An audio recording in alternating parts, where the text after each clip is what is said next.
আজ আমাদের পাশের এই দ্বিতীয় নিকৃষ্ট মানুষ এই মোদি তার ভুল সিদ্ধান্তের কারণে আগামীর পৃথিবী বসবাসের অযোগ্য হয়ে যাচ্ছে। 3 দিন আগে জন্য গোবিন্দ পরামানিক বাংলাদেশে হিন্দু মহাজোটের মহাসচিব যিনি গোবিন্দ চন্দ্র পরামানিক, উনি অলরেডি জানিয়ে দিয়েছে, হে ভারত সহ বিশ্বের হিন্দু ভাইরা, আপনারা এই মাতাল মোদিকে থামান। এ মাতাল যদি না থামে সামনে পৃথিবী বসবাসের অযোগ্য হয়ে যাবে। কারণ এখন অলরেডি ওরা ডাঙ্গা লাগিয়ে দিয়েছে। কি কথা বলছেন? ভারতে অলরেডি দাঙ্গা চলছে। যে কিসের? পাকিস্তানের সাথে।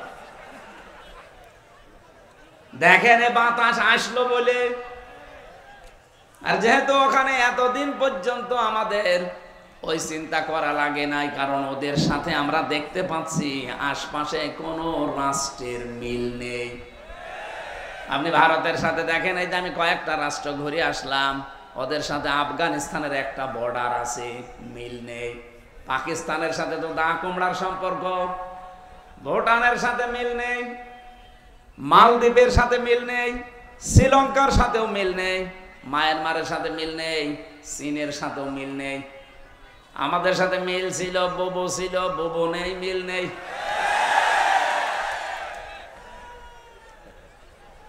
ও বুবু, আবার চলে আসেন। ওরা বারবার এই কথা বলছে না?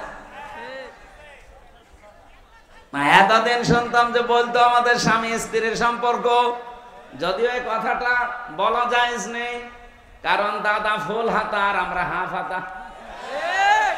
এটা মনে হয় হাফ হাতা না ফুল হাতা? হ্যাঁ, মুসলমান দিয়েছে, দিতে পারে। আর দাদা যদি এই বয়সে এসে মুসলমানি দিয়ে বিয়ে করতে চায় তাহলে বিয়ে পড়ানো যায় যাচ্ছে। আর যে বয়স, আপনি হাজাম পাবেন কোথায়?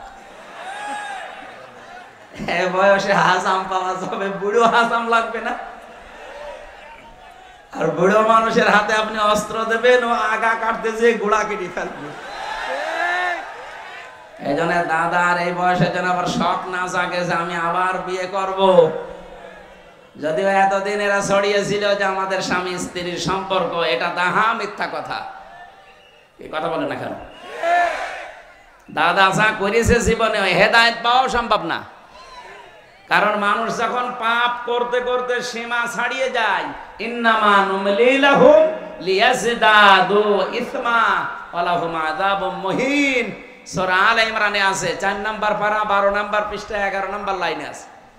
কোন মানুষ যদি পৃথিবীতে পাপের সীমা ছাড়িয়ে ফেলে, তখন আমি আল্লাহ ওকে অপমানজনক শাস্তির ভেতরে ফেলে দেই, আর সেইটা ওদের কপালে আসতেছে। ওরা যা করেছে পাপ সীমা না, সীমা ছাড়িয়ে আরো আর এক সীমা চলি। কতগুলো আল্লাহর ঘর ওরা ভেঙেছে আপনি দেখতে পাচ্ছেন।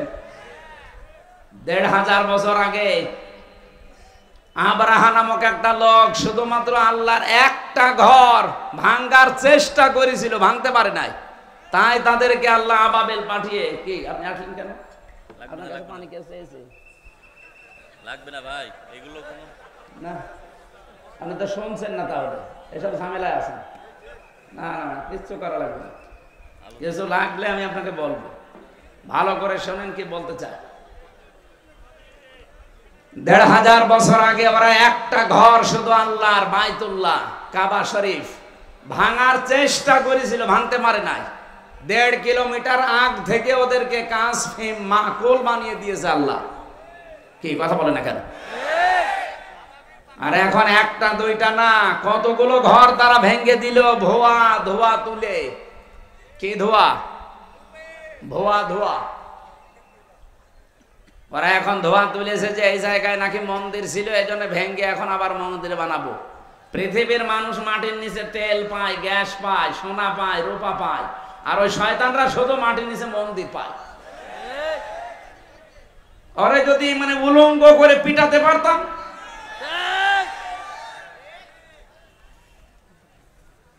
আমার মনে হয় গোপালগঞ্জে কিছুদিন আগে যেভাবে পিটিয়েছিল এই প্রশাসনের লোকজন, ওদেরকে ওইভাবে ওদের হাতে ছেড়ে দেওয়া দরকার। সন্তান ওই সময় গোপালগঞ্জ থেকে কেউ যদি ঢাকায় যায়, বসে গেলে 300 টাকা, দাঁড়িয়ে গেলে 1000 টাকা।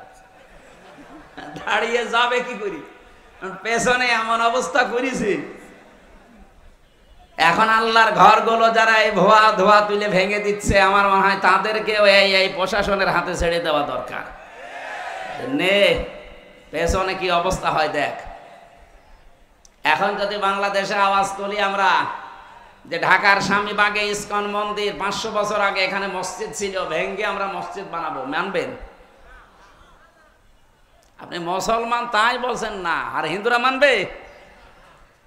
এই জন্যই গোবিন্দ পরামানিক জানিয়েছে, পৃথিবীর হিন্দুরা আপনারা একটু সচেতন হন।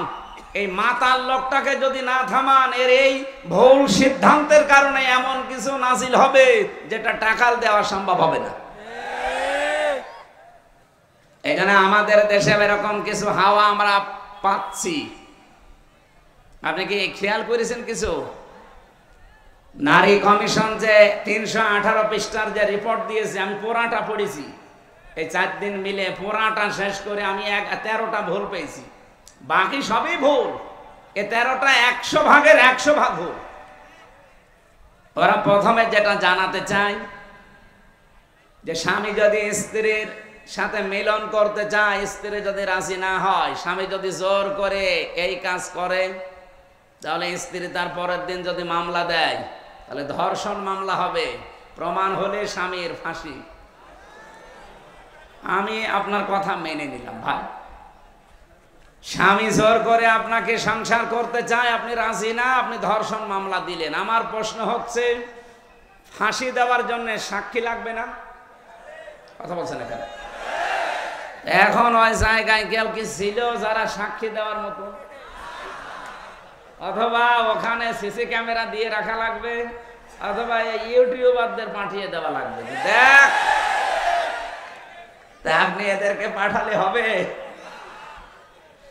আমার এই জন্য একটা একটা করে যখন পড়লাম, আমার মনে হচ্ছিল এগুলো মেয়াদ উত্তীর্ণ গাঁজা খেয়েছি। ওদেরকে আর বাইরে রাখা ঠিক না, ওদের রুচি, ওদের সব বিকৃতি হয়ে গেছে, চেহারাও বিকৃত হয়ে গেছে। যে কয়টা চেহারা দেখলাম, একটাও মহিলার মতো লাগছে না। এখানে যারা পুরুষ মানুষ আছে, আমরা ঘোষণা দেব কি, পুরুষ ভাইরা পুরুষ প্যান্ডেলে চলে আসেন, মেয়েরা মহিলা প্যান্ডেলে চলে যান। আর যারা মহিলা না, পুরুষ না, ওদের কোন প্যান্ডেলে পাঠাবো?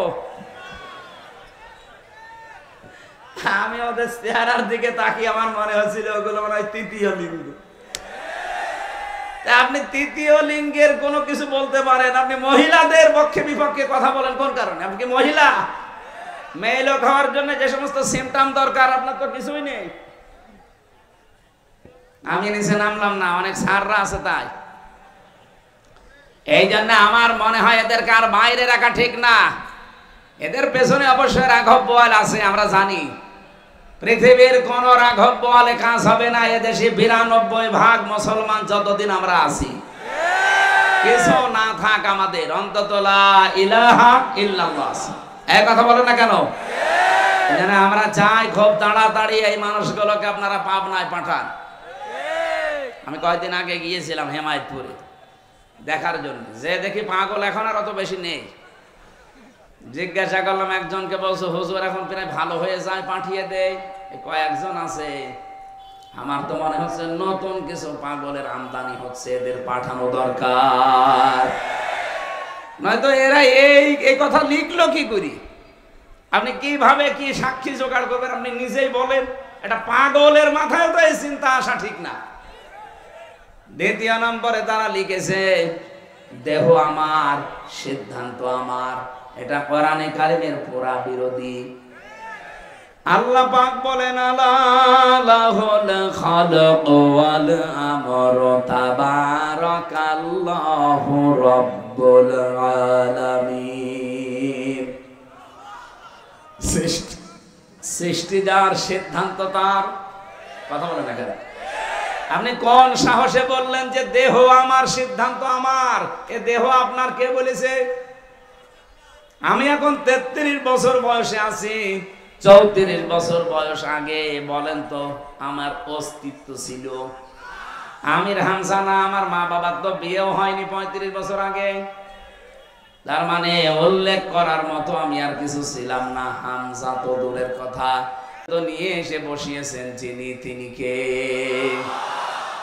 নেই থেকে হামজা পর্যন্ত যিনি বানিয়েছে, আস্তে আস্তে করে তার নাম আরবিতে বলা হয় রব।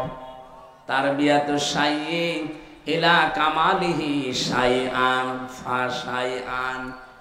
নেই থেকে তারবিয়াতের মাধ্যমে একটার পরে একটা সিস্টেম পাল্টিয়ে যিনি তোমাকে পূর্ণতায় পৌঁছিয়ে দেয়, তিনি হচ্ছে রব। আমরা যাকে আল্লাহ বলি। সুতরাং যারা এই কথা লিখেছেন তাদের তো ঈমান নেই। আর কোরআনে কারীমের সূরা আরাফের 54 নম্বর আয়াতের পুরা বিরুদ্ধে এই কথা, যে দেহ আমার, সিদ্ধান্ত আমার। আপনি আল্লাহর সাথে বিদ্রোহ করেছেন, আপনি বেঈমান হয়ে গেছেন। এই নারী কমিশনে যারা আছে এদেরকে যদি তাওবা করানো না হয়, এই মানুষগুলো যদি নতুন করে মুসলমান না হয়, ঘোষণা দিয়ে গেলাম আজকে রেকর্ড হচ্ছে, এদের একজনও যদি মারা যায়, এদের জানাজাও জায়েজ নেই, কবরে দেওয়াও জায়েজ নেই। কারণ জানাজা পড়াবো কি দিয়ে আমি, আর কবরে দেব কি বলে? বিসমিল্লাহি ওয়া আলা মিল্লাতি রাসূলিল্লাহ, এ পুরা কথাটাই তো মিথ্যা হয়ে যাবে। যে আল্লাহর নামের উপরে, রসুলের আদর্শের উপরে রেখে গেলাম। কই? আপনি তো আল্লাহর নামেও নেই, রসুলের আদর্শেও নেই। এই কথা বলছেন না কেন?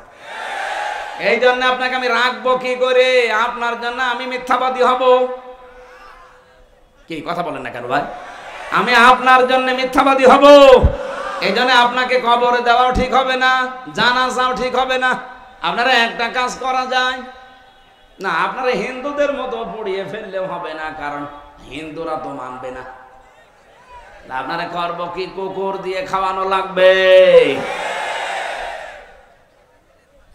ডক্টর আহমদ শরীফ ঢাকা বিশ্ববিদ্যালয়ের এক শিক্ষক, ও বলেছিল আল্লাহ বলতে কেউ নেই। ছাত্ররা জিজ্ঞাসা করছে, স্যার আপনি এই কথা বললেন? যা বলেছি, যা দেখি না তা বিশ্বাস করি না, এই জন্য ইসলাম ধর্ম আমি মানি না। তাহলে হিন্দু ধর্ম মানেন? বলছে না, ও ধর্ম আমি মানি না। তাহলে আপনি যদি মুসলমান দাবি না করেন, হিন্দু দাবি না করেন, আপনাকে তো পোড়ানোও যাবে না, কবরে দেওয়াও যাবে না, কি করব? বলছে আমার লাশটা ঢাকার মেডিকেল কলেজে দিয়ে দিও। ছাত্র ছাত্রীরা আমার লাশ কেটে গবেষণা করবে, শিক্ষা পাবে। মারা যাওয়ার পরে অ্যাম্বুলেন্সে করে নিয়ে গেছে ঢাকা ভার্সিটিতে, ঢাকা মেডিকেলে। মেডিকেলের মুসলমান ছাত্র ছাত্রী যারা, তারা মিছিল আরম্ভ করেছে, জানে না এই নাস্তিকের লাশ আমরা এখানে ঢুকতে দেব না। কারণ যে আল্লাহকেই মানে না, ওরে কেটে আমরা কি পাবো? ওর নাপাক শরীর যেন এখানে না ঢোকে।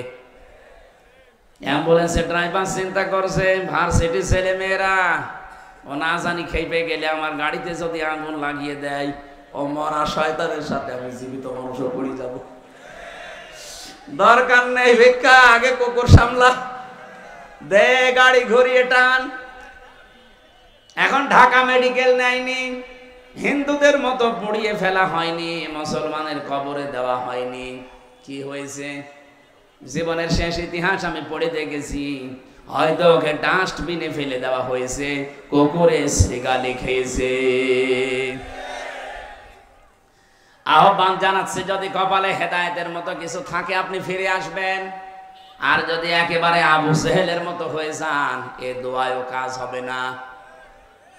আমরা বলছিলাম কি, একটা একটা করে আল্লাহর আইন গুলো যারা পাল্টিয়ে, আপনাদের নিজেদের জীবনেও ক্ষমতা নেই, আপনার পেছনে কারা রাঘব বোয়াল আছে।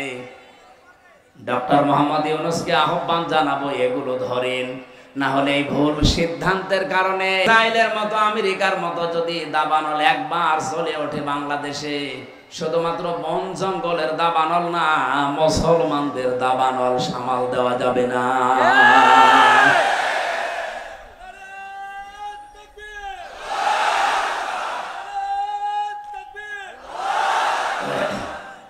আলহামদুলিল্লাহ, আমি যে কথা আরম্ভ করেছিলাম যে পৃথিবীতে মানুষের সম্মান আর মর্যাদা বাড়ে ঈমান আর জ্ঞান, এই দুইটার সমন্বয়ে। যাদের জন্য এতক্ষণ দোয়া করার জন্য এই কথাগুলো বললাম, এত মানুষের নাম আমি একবারে বলেছি, ওয়ারফা'না লাকা যিকরাক বলেছি। এদের মর্যাদা আমরা শুধু দুনিয়ায় চাই না, আখেরাতেও যেন মর্যাদা টিকে থাকে, ওই কাজগুলো করার তৌফিক আল্লাহ তাদের দান করুন। আমিন। এই কথা বুঝেছেন? এই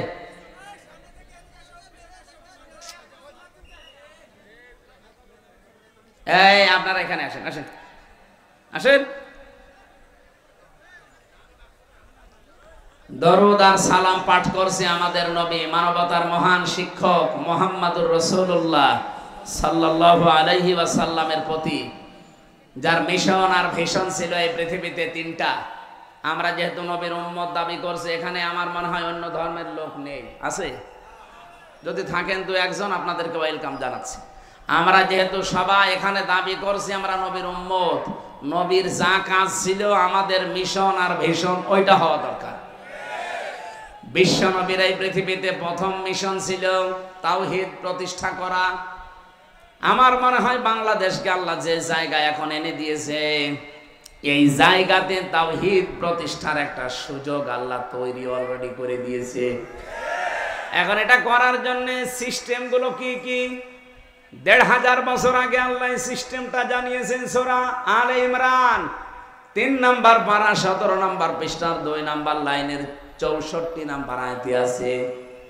এটা আমার রেকর্ড হচ্ছে বলে বললাম। সারা পৃথিবীতে এখন বিশেষ করে বাংলাদেশে যারা আমরা আছি, এখানে আল্লাহ ৩টা পদ্ধতি জানিয়েছেন। এই ৩টা পদ্ধতি সামনে আমাদের এখনই অ্যাপ্লাই করা দরকার।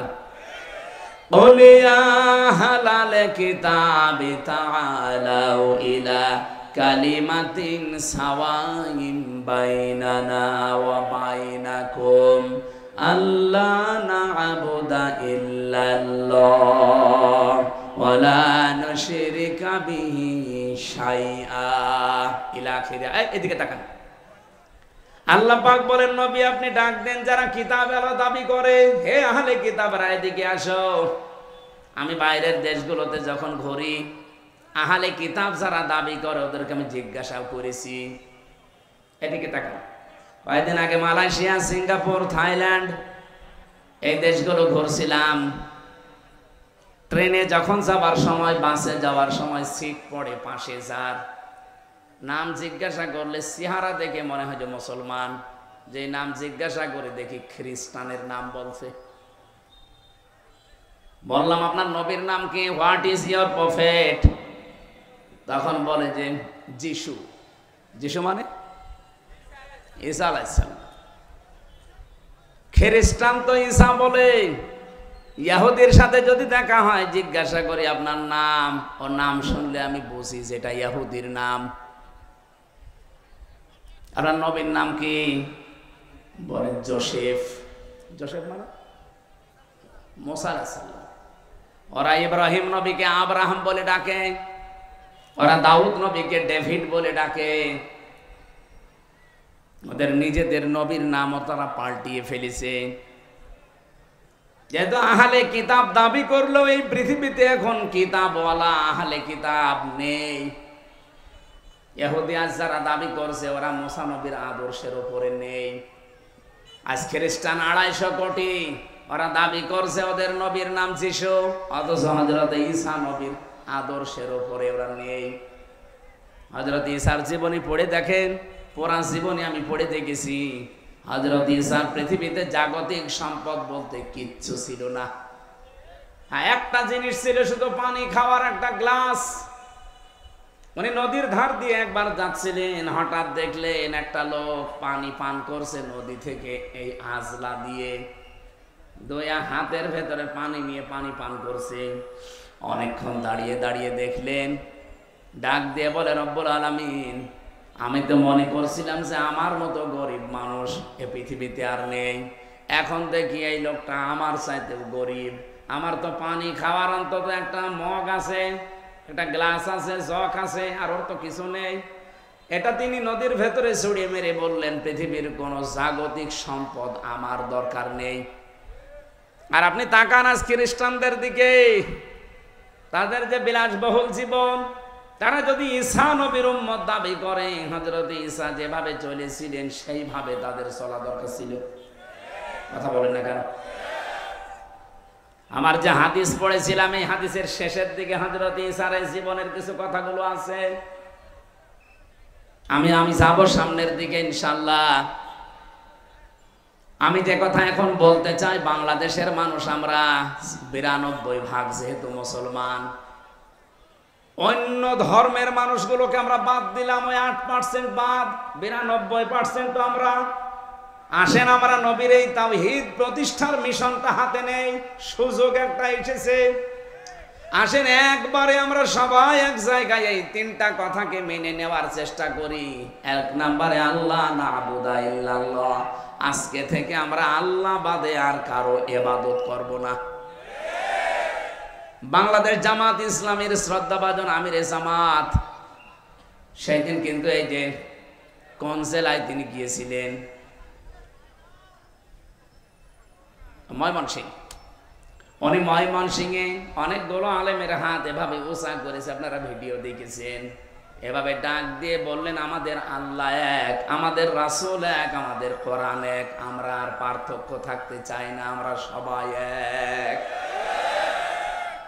আপনি তাওহীদ প্রতিষ্ঠার জন্য এইভাবেই চালিয়ে যেতে হবে কাজ, কিন্তু পদ্ধতি আল্লাহ কোরআনে দিয়েছেন 3টা।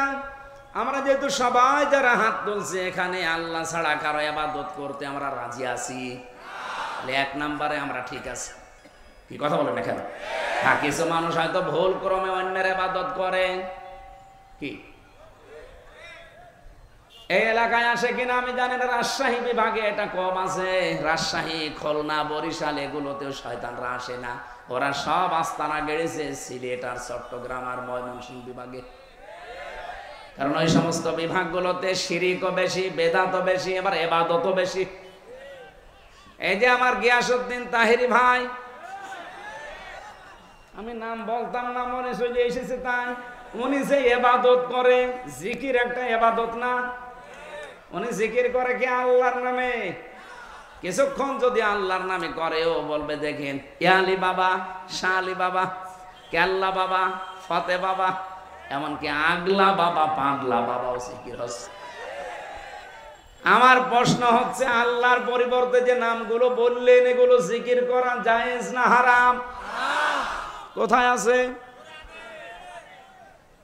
কোরআনে আছে, কোরআনে আছে, কিন্তু কোথায় আছে এখন যদি বলি ওর পেটে বোম মারলেও বলতে পারবে না।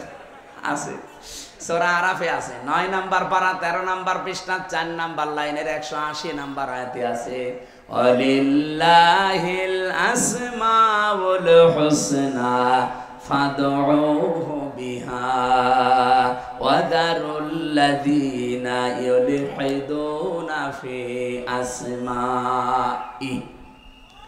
আল্লাহ পাক বলেন, আমার অনেক সুন্দর সুন্দর নাম আছে। এই যে আল্লাহর নাম আমরা অনেকে এখানে জানি, স্যারকে যদি জিজ্ঞাসা করি কয়টা বলেন তো, আল্লাহর নাম কয়টা? 99টাই জানবে। এটা কায়দায় পড়েছিল ছোটবেলায়, আমরাও পড়েছি। তাফসিরে ফি জিলালিল কোরআনে আল্লাহর নাম পেয়েছি 5000। যদিও আমরা সবগুলো এখন অনেকে জানি না। আপনি 5000 নামের যে কোনো একটা নামে আল্লাহকে ডাকতে পারেন, কোনো অসুবিধা নেই। কিন্তু সাবধান, ও দারুল্লাযীনা ইউলহিদুনা ফি আসমাই, আল্লাহর নামকে যারা ইলহাদ করে, ইলহাদ মানে পরিবর্ধন করে ফেলা, উলট পালট করে ডাকা, পাল্টিয়ে ফেলা। উনি যে ইয়ালি বাবা, শালি বাবা, কেল্লা বাবা, ফতে বাবা, আল্লাহর সাথে কোনো মিল আছে? ওরা নামই পাল্টিয়ে ফেলেছে।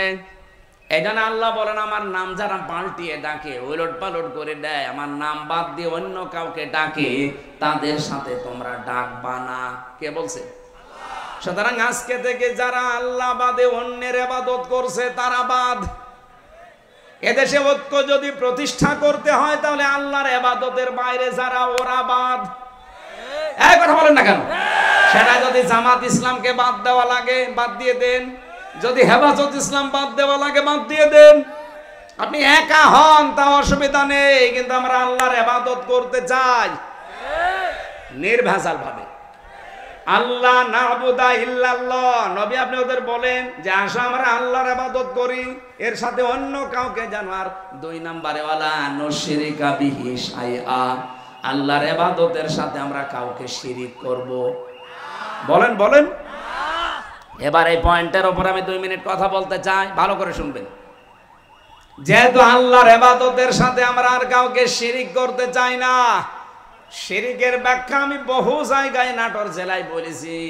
শিরিক বিল জাত, শিরিক বিল সিফাত, শিরিক বিল ইখতিয়ারা, শিরিক বিল হুকুক, এটা হলো পয়েন্ট আকারে যদি আপনি শ্রেণী বিন্যাস করেন 120 প্রকার পাবেন। এটা তাফসিরে কাবীরের ভেতরে আছে, আল্লামা ফখরুদ্দিন রাজি লিখেছেন।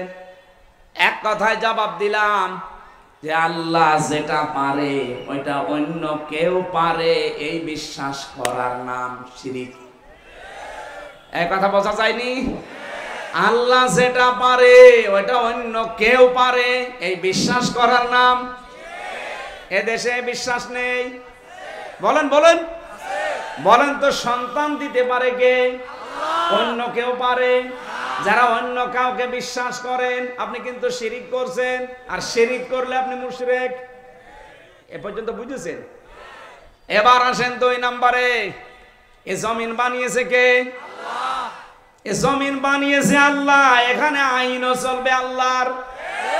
আলা লাহুল খালকু ওয়াল আমরু, এই আয়াত তার প্রমাণ। সুতরাং আল্লাহর এই জমিনে যারা অন্যের আইন এখানে প্রতিষ্ঠা করার জন্য চেষ্টা করেন, এর জন্য দল করেন, এর জন্য আপনি মিছিল মিটিং করেন, এর জন্য ভোট করেন, টাকা পয়সা খরচ করেন, আপনি শিরিক করছেন। এত সহজে বলার পরেও কেউ যদি না বোঝার ভান করে থাকেন, আমার মনে হয় আপনার কপাল আর হেদায়েত নেই। বলেন তো বোঝেন নাকি? হাত তোলেন তো। এদিকে আসে, কানের নিচে এমন জোরে 2টা দেব না, আপনি সব বুঝে ফেলবেন। অবশ্যই এখনো বোঝেনি। এই বোঝেননি মানে?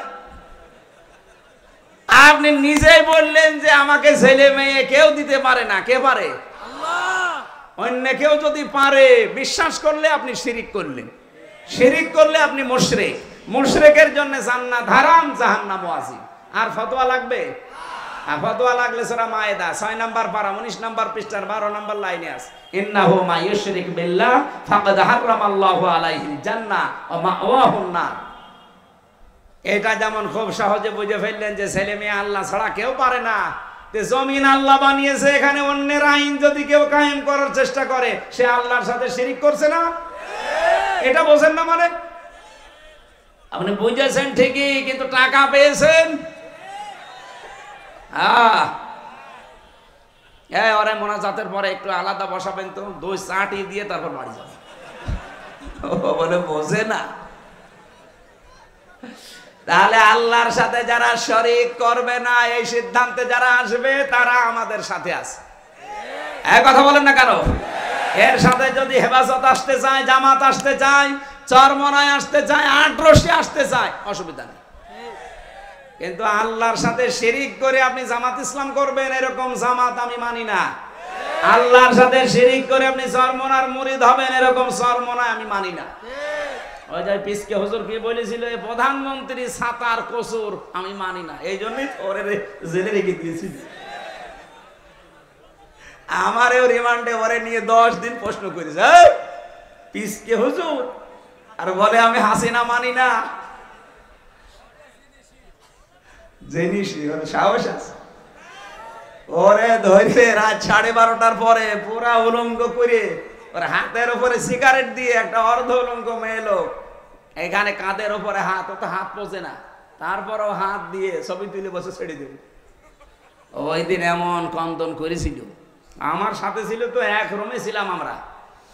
আমার বলছে, হামজা ভাই আমি এমনি ছোট মানুষ, আমার জিনিসপত্র সব ছোট ছোট। হ্যাঁ আসলে ছোট কতটুকু, আমার এই পর্যন্ত। বলেন আমার যদি মাজা পর্যন্ত হয় তো ওর কি আছে? তারপরে ওরে একটা বাচ্চা হয়েছে, আলহামদুলিল্লাহ। তো আমারে বলছে রাত 12:30টার পরে আমার ওই হাতির ছিলে দুই দিকে রাস্তা ব্লক করে আমার এইভাবে অত্যাচার করছিল, এমন কান্না কাঁদলাম ওই দিন। এক এসআইকে ডেকে বললাম যে ভাই আপনারা যা করছেন এটা কি ওই হারুন আঙ্কেল, ওই যে হাউ আঙ্কেল স্যার কি জানে? জানে না মানে উনি তো করাচ্ছে।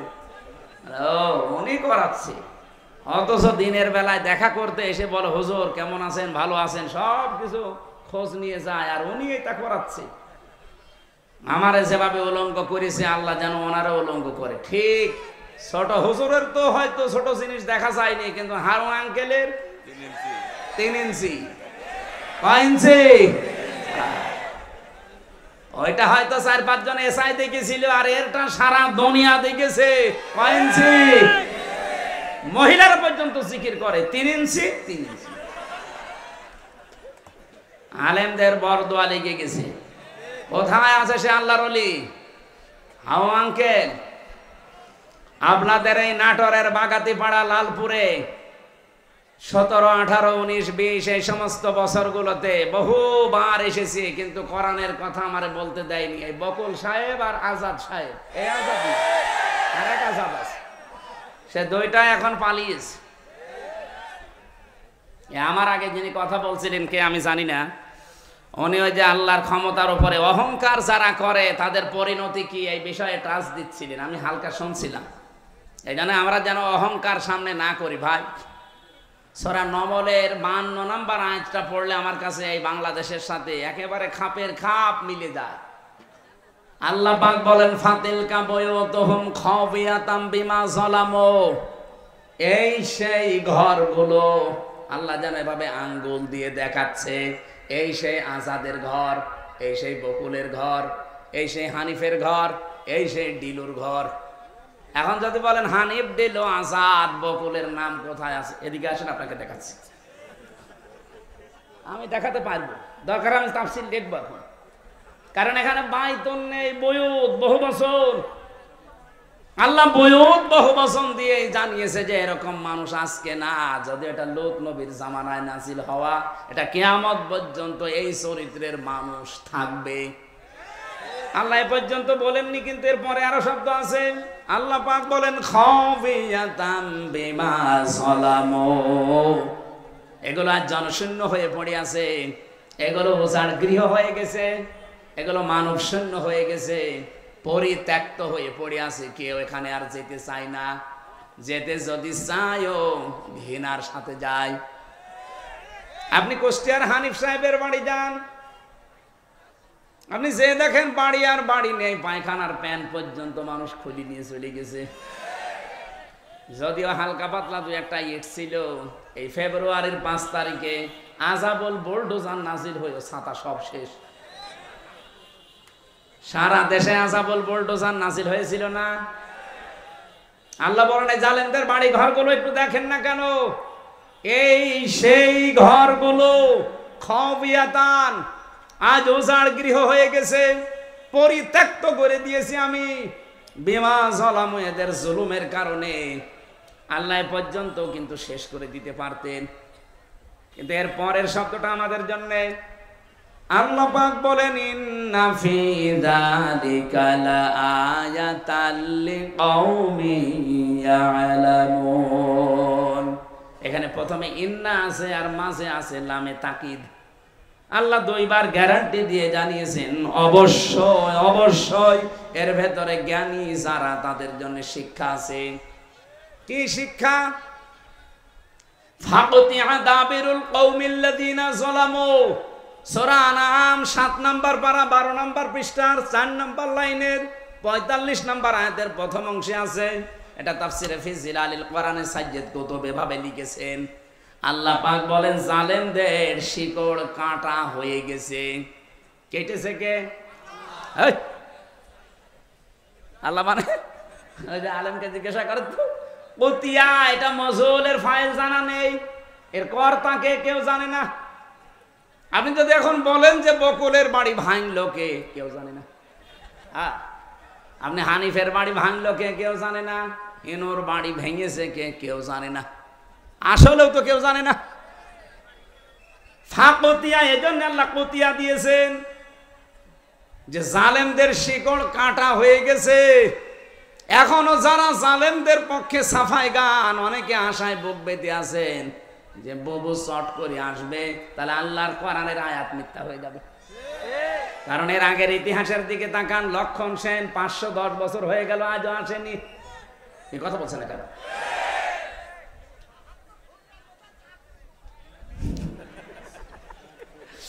আমি যতগুলো দেখলাম ইতিহাস, একটাও ফিরে আসেনি। আশরাফ ঘানি, বাশার আল আসাদ, এই কথা বলছে না কেন? এই জন্য আশায় যারা বুক বেঁধেছেন, ও গুড়ে বালি, ওটা বাদ দেন। ওটা বিশ্বাস করে বসে থাকলে কোরআনের আয়াত পাল্টিয়ে যাবে। আল্লাহ বলেন জালেমদের শিকড় কাটা হয়ে গেছে। এ আপনি জোড়া দেবেন কি করে? কেটেছে কে তাই তো কেউ জানে না। আর একজন বলছে আল্লাহ। এই আপনি আন্দাজ বললেন কেন? আল্লাহ কাটেনি, কে কেটেছে কেউ জানে না। আপনি চিন্তা করতে পারেন এটা কি, কোন ইউনিয়ন? এটা লালপুর। এই লালপুর ইউনিয়ন পরিষদের দারওয়ান থেকে সংসদ পর্যন্ত থরে থরে জালেমদের সব সাজানো ছিল। আমি রিমান্ডে 10 প্রকার মানুষ পেয়েছিলাম। 10 প্রকারই ওদের মামলার আয়ু, ওদের যে মামলার প্রসিকিউটর সে ওদের, বিচারপতি যে বিচার করবে রায় দেবে সে ওদের, যে জজ রিমান্ড ডাকবে সে ওদের, যারা রিমান্ডে প্রশ্ন করবে তারা ওদের, যে ঘরের ভেতরে নিয়ে টর্চার করবে সেটা ওদের, যে রায় দেবে সে ওদের। আমার পক্ষে কে আছে? আরে ভাই আল্লাহ তো আছে, একজন আছে, উকিল। একটা উকিল দাঁড়ায় তো ওর কথা শুনলেও চলে, না শুনলেও চলে। এই ছিল দেশের বিচার ব্যবস্থা। আর মানুষকে শোনায় তো আমরা ন্যায় বিচার কায়েম করছি। বাংলাদেশে যদি এই হয় ন্যায় বিচারতে, আমি কোন কারণে 3 বছর জেলে ছিলাম আমারে জবাব দেন। আমারে আপনারা মামলা দিয়েছিলেন যে আমি নাকি আনসারুল্লাহ বাংলা টিমের প্রধান। কি ও ছাতা ও জীবনে জানি না। আনসারুল্লাহ বাংলা টিম কি ও ছাতা জানি না, অথচ আমারে প্রধান বানিয়েছে। জেলের ভেতরে যাওয়ার পরে একজনের সাথে দেখা হয়েছে, ও 17 বছর জেলে আছে। ওর নাম আব্দুল মতিন, ও আছে আল্লাহ দলের প্রধান সারা বাংলাদেশে। বললাম ভাই আপনি তো আল্লাহ দলের সভাপতি, সেক্রেটারি কে? বলছে আমার সেইনি। আপনি সভাপতি, আপনার সেইনি সেক্রেটারি, আর কে নেই। এই দেশে জঙ্গি ছিল। এই জন্য ডক্টর এনায়েতুল্লাহ আব্বাসী হেফাজত ইসলামের সমাবেশে 3টা প্রস্তাব দিয়েছে যে আবেগের ছলে হলেও কেউ যদি ইসলাম এবং মানবতা রসুল নিয়ে এই বাংলাদেশে কথা বলতে যায়, তাকে আইনের আওতায় এনে কঠোর শাস্তি দেওয়া লাগবে। এটা আমরা চাই না। আপনি অধিকারের নাম নিয়ে রসুলকে গালি দেবেন, আল্লাহর কোরআনের আয়াত বিকৃতি করবেন, এটা আর সামনে যেন না হয়, এই আইন পাশ করা লাগবে। 2 নম্বরে উনি বলেছিলেন এই দেশে যারা নবীকে বিশ্ব নবী শেষ নবী মানে নাই, কাদিয়ানি যারা, এদেরকে রাষ্ট্রীয়ভাবে অমুসলিম ঘোষণা করা লাগবে। শোনেননি এটা? কথা বলছেন না কেন? আমরা এই দাবির পক্ষে আছি না? কোরআনে কারিমের শুধু 1 আয়াতের 4 ভাগের 1 ভাগ, মা কানা মুহাম্মাদুন আবা আহাদিম মির রিজালিকুম ওয়ালাকির রাসূলুল্লাহ, এই পর্যন্ত ঠিক আছে। ও খাতামান নবিয়্যিন, নবী যে শেষ নবী, এইটা কাদিয়ানীরা মানে না। ওরা বলে যে মা কানা মুহাম্মদ ঠিক আছে, আলা আহাদিম মির রিজালিকুম এটা ঠিক আছে, ওয়ালাকির রাসূলুল্লাহ এটাও ঠিক আছে। কিন্তু ওয়ালাকির রাসূলুল্লাহর পরে ওয়া খাতামান নবিয়্যিন, উনি শেষ নবী, এটা ঠিক নেই। শেষ নবী হচ্ছে গোলাম আহমদ কাদিয়ানী।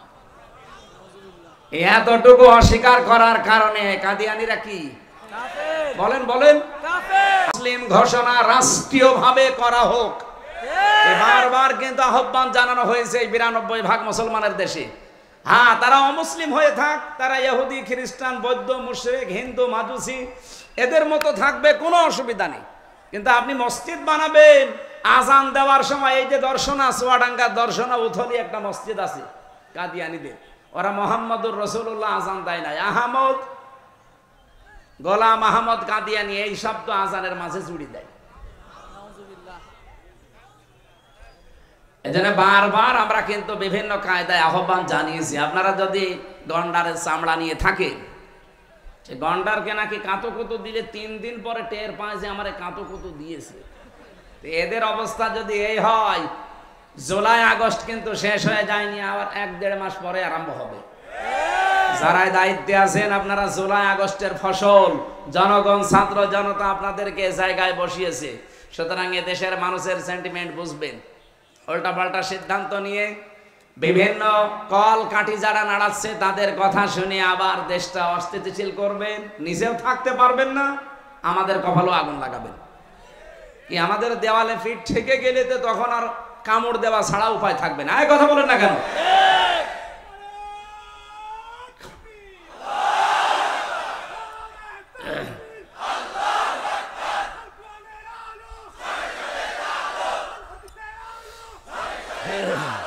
ঠিক আছে ভাই,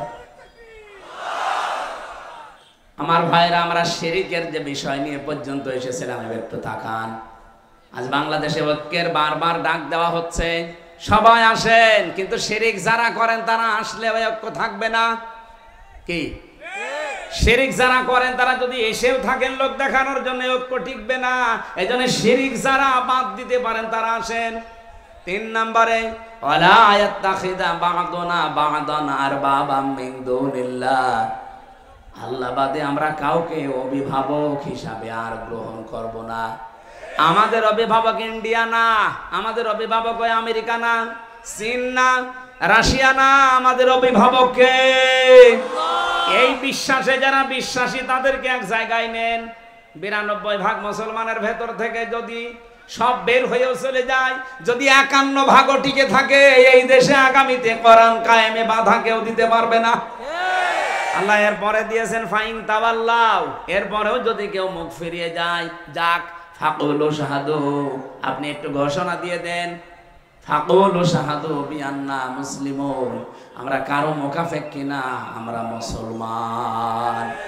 তাহলে নবীর প্রথম মিশন ছিল, ভিশন ছিল তাওহীদ প্রতিষ্ঠা। এটার জন্য যে পদ্ধতিগুলো বললাম, এই 3টার কাছে আসা লাগবে। আসেন বাংলার মানুষের এই 3টা বিষয় নিয়ে আমরা এগিয়ে যাই। 2 নম্বরে নবীর মিশন আর ভিশন ছিল তিনি মানব অধিকার প্রতিষ্ঠা করেছিলেন। এই তথ্য আপনি সূরা নিসা 58 নম্বর আয়াতে পাবেন। ইন্নাল্লাহা ইয়া'মুরুকুম আন তু'আদ্দুল আমানাতি ইলা আহলিহা, অবশ্যই আমি আল্লাহ তোমাদের সবাইকে নির্দেশ দিলাম তোমাদের যাবতীয় আমানত তার প্রাপকের কাছে পৌঁছিয়ে দেবা। এখানে আমানাত বহু বচন, তাফসিরে মারিফুল কোরআন খুলে দেখবেন এই বহু বচনে মুফাসসির লিখেছেন আমানাত মানে ভোট। কি কথা বলবেন না? আমি কি এটা বানিয়ে বললাম? যদি বানিয়ে বলি কোনো আলেমকে নিয়ে এখানে বসান, তাফসিরটা নিয়ে এসে খোলেন, সূরা নিসা 5 নম্বর পারা 6 নম্বর পৃষ্ঠা, 5 নম্বর লাইনে এটা, 4 নম্বর লাইনে আছে 58 নম্বর আয়াত। অবশ্যই আমি আল্লাহ তোমাদের সবাইকে নির্দেশ দিলাম, শুধু হামজাকে না, কুম বহু বচন, সবার জন্য আমার নির্দেশ, তোমাদের যাবতীয় আমানত তার প্রাপকের কাছে পৌঁছিয়ে দিবা। যেহেতু আমানত মানে উনি ভোট লিখেছেন, সুতরাং আগামীতে এই দেশে আমরা চাই 300 জন এমপি দাঁড়াবে। 300 জনের ভেতরে অন্তত 151 জন আমরা এমন মানুষ চাই যারা কোরআন বুকে নিয়ে সংসদে যেতে পারবে। এই আমানতটা আমরা নষ্ট করব?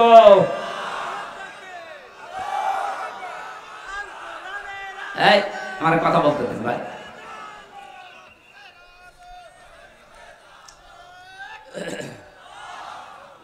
আমার ভাইরা, এটা যদি কারো কাছে রাজনীতি মনে হয়, যদি মনে হয় এটা দুনিয়ার বিষয়, এটা ধর্ম ব্যবসা, হ্যাঁ এটাই আমার ধর্ম ব্যবসা, কারণ আমি এই ব্যবসা করেই কোরআনকে সংসদে পৌঁছিয়ে দিতে চাই।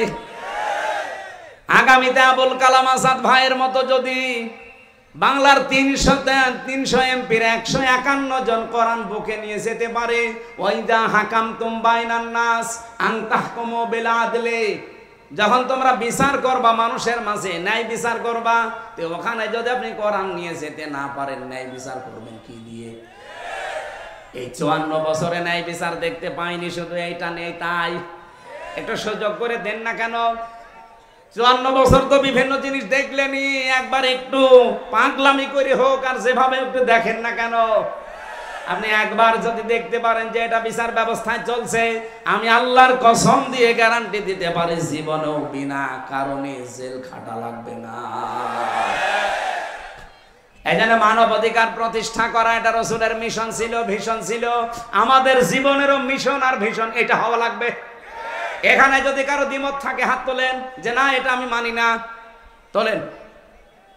এখানে কেউ কিছু বলছেন না, চলে যাওয়ার পরে যদি লালপুর বাজারে কালকে গিবত করেন না, দাঁত মুখ খুলে ফেলবেন। আমি চলে গেলে এরা গিবত করবে, না কিছু বলে গেল বুঝলাম না। বুঝলেন না মানে সব বুঝতেছেন আপনি। নবীজির জীবনের মিশন ছিল, উনি মানব অধিকার প্রতিষ্ঠা করেছিলেন। আর মানব অধিকার প্রতিষ্ঠা করার জন্য ক্ষমতা লাগে, আইন লাগে। সেটা হাতে আছে আমাদের? নেই।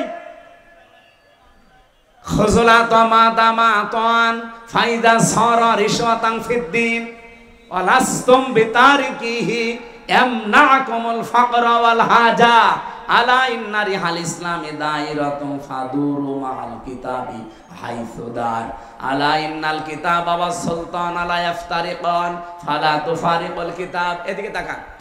হযরত মুআয ইবনে জাবাল রাদিয়াল্লাহু তাআলা আনহু যেদিন ইয়ামেনের গভর্নর হয়ে তিনি যাবেন, ঘোড়ার রাকাবের ভেতরে তিনি অলরেডি পা তুলে দিয়েছেন। নবীজি ডাক দিয়ে বললেন, তোমাকে একটা দেশের দায়িত্ব দিয়ে পাঠাচ্ছি, হাদিয়া তোফা তোমার কাছে আসবে, তুমি যেহেতু দায়িত্বে আছো।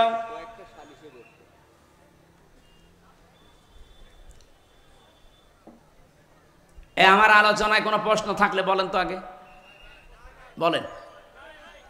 আমি তো নিজের বাবার একটা কথাও বলি না, যা বলেছি এর পেছনে দলিল দিয়েছি। এখন আপনার যদি রাগ হয়, মন খারাপ হয়, তাহলে আল্লাহকে আপনি কিছু বলেন যে না আপনার এই কথা বলা ঠিক হয়নি, আপনি অন্য কোনো আয়াত নাযিল করেন। আর আমার সামনে এটা আসলে আমি কি গোপন করতে পারবো? আর আমি গোপন করলে আমার ওয়াজ শোনায় তো জায়েজ নেই। এখানে সঠিকটা বলার চেষ্টা করছে, আপনি মেনে নিলে ভালো, না নিলে আমারও দোষ না, আল্লাহরও দোষ না। দোষ কার? আমাদের কপালে। নাটোর বাসে যেটা বলতে চাচ্ছিলাম এটা একটু খেয়াল করেন। নবীজি কোন সময় তাকে উপদেশগুলো দিচ্ছেন দেখেছেন, যে তুমি দায়িত্বে থাকলে তোমার কাছে হাদিয়া তোফা আসবে, আসে না? হাদিয়া তোফা তুমি গ্রহণ করতে পারো ওই পর্যন্ত যতক্ষণ ওটা হাদিয়া তোফা থাকে। কিন্তু হাদিয়া যদি ঘুষের পর্যায়ে যায় তখন ওটা নিতে পারবে না। হে মুআয ইবনে জাবাল, ভালো করে কান খাড়া করে শোনো এই কথা। তুমি কিন্তু যে দেশের দায়িত্ব নিয়ে যাচ্ছ, আল্লাহর ইসলামের কালেমা, ধর্মের যে কল বাতাসে নড়বে। এমন সময় তোমার সামনে কিছুদিনের ভেতরে চলে আসবে, আলা ইন্নাল কিতাবা ওয়াস সুলতানা লা ইফতারিকান। দেখবা অনেক মানুষ এমন আছে, তারা বলবে আল্লাহর কিতাব আর রাজ্য রাজনীতি এটা আলাদা বিষয়। আমার মনে হয় বাংলাদেশে এখন কেউ বলে না। এ রাজশাহী বিভাগে বলেছে, এই কথা বলছে না কেন? আমার মনে হয় ১৫০০ বছর আগের কথা মনে হচ্ছে নবীজি কেবল কালকে বলে গেল। আলা ইন্নাল কিতাবা ওয়াস সুলতানা লা ইফতারিকান। জেনে রাখো, কিছু মানুষ এমন সময় চলে আসবে যারা বলবে আল্লাহর কিতাব, কোরআন শরীফ আর রাজ্য রাজনীতি এটা আলাদা। তোমাদেরকে নির্দেশ দিলাম, ফালা তুফারিকুল কিতাব, কখনো আল্লাহর কিতাবের রাজনীতি থেকে আলাদা হবা না। এ নির্দেশ কার বলেন? নাকি আমি নির্দেশ বানাচ্ছি? বলেন। এই আরবি বাংলা যদি ভুল হয় আলেমদের জিজ্ঞাসা করছি, বলেন বাংলা ভুল হচ্ছে? সাহাবী বললেন, হুজুর এরকম একটা কঠিন সময় যদি আমাদের সামনে চলে আসে কি করব? তখন আপনিও তো থাকবেন না আমাদের মাঝে, আমাদের তখন কি করার আছে? তখন নবী ওই ঈসা নবীর কাহিনীটা উম্মতকে শোনালেন। আমার তো মনে হচ্ছে বাংলাদেশে এখন ঠিক সেই সময় এসে গেছে। এই পৃথিবীর কোন চোর চাই যে গোলা ধানের গোলায় চাল তালা মারা থাক? বলেন বলেন। কোন মানুষ চাই চোর যারা, তারা কি চায় যে আমের বাগান কেউ পাহারা দিক? চোর যারা জীবনেও তারা চাইবে না যে বাক্সে সিন্ধুকে টাকা পয়সা সোনা গহনা আছে ওটা তালা মারা থাক। ওরা তো সব সময় চাইবে যে মুখ আগলা থাক। এই পৃথিবীতে যদি সত্যি যারা আসল চোর, তারা কখনো চাইবে না যে এই দেশে যারা ন্যায় পরায়ণতা কায়েম করতে চায় এই মানুষগুলো ক্ষমতায় যাক। কারণ এরা ভালো করে জানে এরা গেলে আমার হাত থাকবে না, কারণ আমি যত চুরি করেছি। এই বাংলাদেশে অনেক চোর আমার মনে হয় স্বভাবে করে না, অভাবে করে, সেগুলো মাফ। কিন্তু যারা স্বভাবে করেছে এদেরকে আল্লাহ মাফ করতে নিষেধ করে দিয়েছে, তাদের হাত কাটার নির্দেশ দিয়েছে। আপনি সালমান এফ রহমানের কি ৩৬,০০০ কোটি টাকা ওর চুরি করা, ওটা কি অভাবে না স্বভাবে? কয়েকদিন আগে মালয়েশিয়া এক লোককে দেখি নিচে বসে বসে চা খাচ্ছে, এসে বললাম কি এখানে, হুজুর আমরা আগেই পালিয়েছি। আপনি পালালেন কেন? আপনার না ৬২০টা বাড়ি, ওই যে চট্টগ্রামের ওইটা ৬২০টা বাড়ি বানিয়েছেন আপনি। এই মালয়েশিয়ায় আপনার সাহেব পাড়া আছে আপনার নামে, আপনি সাহেব পাড়ার মালিক, বেগম পাড়ার মালিক, আপনি সেকেন্ড হোম হিসাবে এখানে বানালেন। এই সিঙ্গাপুরে বাড়ি আছে, থাইল্যান্ডে বাড়ি আছে, মালয়েশিয়া বাড়ি আছে, কত দেশে আপনার বাড়ি, কিন্তু আজ আপনি থাকতে পারেন না বাড়িতে। ওগুলো সব তালা লাগিয়ে থাকেন আপনি এখন এই হোটেলে। ধরে রাখবো কি করে? আমি বললাম আপনি সাহেব পাড়ায় যেতে পারেন না, বলছে ওখানে যাব। বাংলাদেশের ২০ লাখ মানুষ এই মালয়েশিয়া, আমারে যদি দেখে তো ভক্তা বানিয়ে ফেলবে। এই জন্য চুরি চুরি করে আসি, মাঝে মাঝে নামি আবার উঠে পড়ি। কি জীবন, জেলখানার মতো হয়ে গেছে। কয়দিন থাকবে ভাবে? একদিন না একদিন তো আপনি কারো সামনে পড়বেন। আমার সামনে যেমন পড়েছিলেন, বছর দোয়া করি, কিসের দোয়া আপনার? আপনার জন্য দোয়া আসবে। ৬২০টা বাড়ি বানিয়েছেন আপনি, তা বাবার টাকা দিয়ে যদি বানাতেন, সব তো জনগণের টাকা। এগুলো কিন্তু চুরি করেছে অভাবে না কিসে? মানবাধিকার প্রতিষ্ঠার জন্য আল্লাহ এজন্য আমানত শব্দের পরে দিয়েছেন ওয়াইদা হাকামতুম বাইনান নাস, যখন মানুষের ভেতরে বিচার করবা, আনতাহকুমু বিল আদলি, তখন ন্যায় বিচার করবা। ও বাংলার মানুষেরা বারবার এটা আমরা ক্লিয়ার করার চেষ্টা করছি। এই দেশে যতদিন আল্লাহর বিধান আমরা মানুষের ভেতরে কায়েম করতে না পারবো, ন্যায় বিচার শুধু ওয়াজের দ্বারা সম্ভব না। এইটা আপনার বুঝতে যত দেরি করবেন তত ন্যায় বিচার পেতে দেরি হয়ে যাবে। নবীদের মিশন এইটাই ছিল, ৩ নাম্বার নবীর মিশন ছিল দিন যেন জমিনে কায়েম হয়। এই জন্য আমার খুতবার ভেতরে এই কথাটা ছিল, ওয়ানাশহাদু আন্না মুহাম্মাদান আবদুহু ওয়া রাসূলুহু আল মাবউসু ফিনা বিল হুদা ওয়া দীনিল হক লিইয়ুযহিরাহু আলাল আদিয়ান। আল্লাহ পাক বলেন এমন নবীর সাক্ষী তোমরা দিলে যিনি আমার বান্দা এবং আমার রাসূল, যাকে আমি দ্বীনে হক দিয়ে সত্যের বিধান দিয়ে তোমাদের ভেতরে পাঠিয়েছি। কেন? লিইয়ুযহিরাহু, এজাহার মানে এখানে বহু আলেম আমার মনে হয় জিজ্ঞাসা করলে এজহার মানে বলবে স্পষ্ট করা, না। এখানে আবিদা আধুনিক অর্থে এজহার মানে বিজয় করা। এজহার মানে আল্লাহ বলেন লিইয়ুযহিরাহু আলাল আদিয়ান, যত দিন আছে দুনিয়ায়, যত ধর্ম আছে, এখন ধর্ম দুনিয়ায় কত? ৪,৫০০ ধর্মের ভেতরে ইসলামকে দাঁড় করানো লাগবে বিজয়ী রূপে।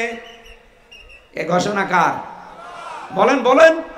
আর ইসলামকে দাঁড় করাতে হলে নবীজি যদি ১৩ বছর মার খাওয়ার পরে ১০ বছর কোরআন দিয়ে রাষ্ট্র চালাতে পারে। কিছু মানুষ বলে হুজুর ১৩ বছরের কথা বলেন, ওই ১০ বছরের কথা বলার দরকার নেই। কেন? ১৩ বছর শুনতে আপনার ভালো লাগছে, নবীজি মায়ের খেয়েছিলেন, আর ১০ বছর যে এইটা দিয়ে রাষ্ট্র চালিয়েছিলেন প্রধানমন্ত্রী হয়ে, ওইটা আপনার ভালো লাগে না মানে? সিরাত ইবনে হিশামে দেখবেন নবীর জীবনীকে ৪ ভাগে ভাগ করা হয়েছিল। মক্কার জীবনটা প্রথমে ৩ বছর, এরপরে ৫ বছর, এরপরে ২ বছর, এরপরে ৫ বছর, না এরপরে ৩ বছর, সব মিলে কত? ১৩ বছর। প্রথমে ৩, এরপরে ৫, এরপরে ২, এরপরে ৩, এই ৪টা ভাগে নবীর পড়া মক্কার জীবনকে ভাগ করা আছে। আমি বাংলাদেশের সাথে অলরেডি এটা মিলিয়ে দেখেছি, আমরা এখন এই ৪ নাম্বারটায় আছি। কি কথা বলেন? নবীজি 3 বছর জেলে ছিলেন, তার অনেক আত্মীয় স্বজন সাহাবায়ে কেরাম হারিয়েছিলেন। আমরা এই 15 বছরে বহু কিছু হারিয়েছি। 3 বছর না 13 বছর আল্লামা সাঈদীর জেল খাটা হয়ে গেছে। সুতরাং 13 বছর পরে নবীকে যদি আল্লাহ 10 বছরের বিশাল একটা সাম্রাজ্য দিতে পারে, আমাদের সামনেও 15 বছর যেহেতু পার করে ফেলেছি, সামনের 10 বছর আসবে কোরআনের হাতে ইনশাআল্লাহ। কথা বোঝেন? সূরা শুরার 13 নম্বর আয়াতের মাঝের অংশে আমি পড়েছিলাম আন আকিমুদ্দিন, অথচ আয়াতটা নাযিল হয় মক্কায়। এমন কঠিন পরিস্থিতি যেখানে পা রাখা পর্যন্ত সম্ভব না, সেখানে আল্লাহ বলছেন আমার দিন কায়েম করো। এজন্য বাংলাদেশে যেহেতু 4টা অবস্থা আমরা পার করে ফেলেছি, এই মুহূর্তে আহ্বান জানাচ্ছি নবীর এই 3 নাম্বার মিশন আর ভিশন। ও বাংলার মুসলমানেরা, এখন সব ফরজের বড় ফরজ আল্লাহর এই জমিনে আল্লাহর দিন কায়েম করা। আলা তাতাফাররাকু ফি, এখানে কেউ মত পার্থক্য ফতোয়াবাজি করবেন না। সুতরাং দিন কায়েমের কথা বললে যারা ফতোয়াবাজি করে, মত পার্থক্য তৈরি করে, যে না ওর আকীদা খারাপ, ওর টুপি বড়, ওর টুপি পাঁচকলি, এরকম কথা যারাই তুলবে মনে করবেন ওটা রাসূলের শত্রু, ওটা মানবতার শত্রু, ওটা তাওহীদের শত্রু। এই কথা বলেন না কেন? এতটুকু আল্লাহ শেষ করেননি, কাবুরু আলাল মুশরিকিনা মা তাদউহুম ইলাই। হে নবী, আপনি যদি দিন কায়েমের জন্য মানুষকে ডাকেন, সবচাইতে বেশি খারাপ লাগবে, অপছন্দ করবে কথাটা মুশরিকরা। আমি তো দিন কায়েমের জন্য আহ্বান জানাই, আপনার খারাপ লাগে কেন? আপনার মন খারাপ হয় কেন? আপনার কাছে রাজনীতি মনে হয় কেন? আপনি কি মুশরিক? বলেন। হ্যাঁ, জানি আপনাকে আল্লাহ পছন্দ করেনি। এজন্য আয়াতের শেষের অংশ এটা, আল্লাহু ইয়াজতাবি ইলাইহি মাইয়াশা। দিন কায়েমের কর্মী, দিন কায়েমের কর্মী হিসাবে আল্লাহ সবাইকে পছন্দ করে না। আল্লাহ যাকে ছাঁটাই করে দেয় সে বাদ, আল্লাহ যাকে বাছাই করে, নির্বাচিত করে, পছন্দ করে, নির্ধারিত করে, এ যেতেবা শব্দ আছে। আল্লাহ যাকে পছন্দ করে তার দিনের কায়েমের জন্য কর্মী হিসাবে, তাকে আল্লাহ পাক এই দিন কায়েমের জন্য নির্বাচিত করে নেয়। ওয়াহদি কাকে করে? মাইয়াশা। ওয়াহদি ইলাইহি মাইয়ুনিব, যে লোকটা আমার আল্লাহর দিকে মন থেকে ফিরতে চায়। আপনি কি আল্লাহর দিকে মন থেকে ফিরতে চান? যদি ফিরতে না চান, জীবনও আল্লাহকে আল্লাহ দিনের কর্মী হিসাবে আপনাকে কাজে লাগাবে না। আল্লাহর অত দায় পড়ে যায়নি। এই দেশে ইসলাম কায়েম না হলে আল্লাহর কোনো ক্ষতি আছে? ক্ষতি আপনার, ক্ষতি আমার। কারণ জীবনের শেষ দিন পর্যন্ত এই কাজে নিজেকে জড়িয়ে রাখা, এটা নামাজ রোজার চাইতেও বড় ফরজ। দলিল সূরা হিজর 14 নম্বর পারা 6 নম্বর পৃষ্ঠা, এটা মানে 6 নম্বর লাইনের শেষ নাম্বার আয়াত, সূরা হিজরের 99 নম্বর আয়াতে আছে, ওয়া'বুদ রাব্বাকা হাত্তা ইয়াতিয়াকাল ইয়াকিন। ওই দিন পর্যন্ত ইবাদত করো যতদিন তোমার কাছে ইয়াকিন না আসে, মরণ না আসে। এজন্য সব ফরজের বড় ফরজ। নবীজির জীবনের শেষ মিশন আর ভীষণ দিন কায়েম। সবাইকে আল্লাহ দিয়ে করাবে না, যাকে আল্লাহ নির্বাচিত করে, ছাঁটাই না করে বাছাই করে রাখে, তাকে আল্লাহ এই কাজে লাগাবে। আল্লাহ আমাদেরকেও যেন ছাঁটাইয়ের ভেতরে না ফেলে, বাছাইয়ের ভেতরে আল্লাহ ফেলে দেন, বলেন আমিন। এবার আমি মেয়েদের কয়েকটা কথা বলতে চাচ্ছি। এখানে আছেন আপনারা?